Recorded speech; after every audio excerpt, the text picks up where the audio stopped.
এই যে মুজাম্মিল হোটেল এই পাশে সব জায়গার মালিক, ওপরে এই সব জায়গার মালিক ও আমাদের উপর হিরেজ করতেছে, মামলা দিতেছে, এই করতেছে, সেই করতেছে, বিচার বসাইছে এখানে দেখছেন এলাকারই কয়েকজন এখানে মিলে টাকা বেশি না, এই মনে করেন 1-2 লাখ টাকার জন্য এই যে ভূমি নষ্ট করতেছে, পাহাড় কেটে নষ্ট করতেছে, সব কিন্তু ওরা অপরাধ করতেছে স্যার।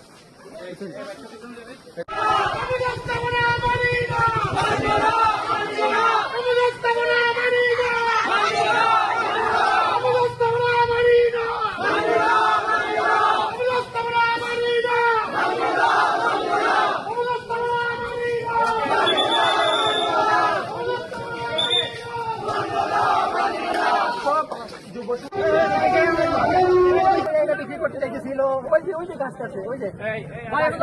ম্যাডাম একদিন দেখছে, ওই কাছে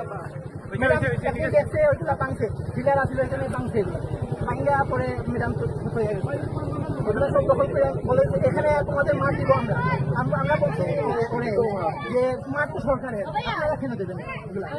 তারপরে আমাদের এরকম হ্যান্ডেল বুঝ করে দেয় বলে মাঠ দিলে তো আমরা এই বিষয়ে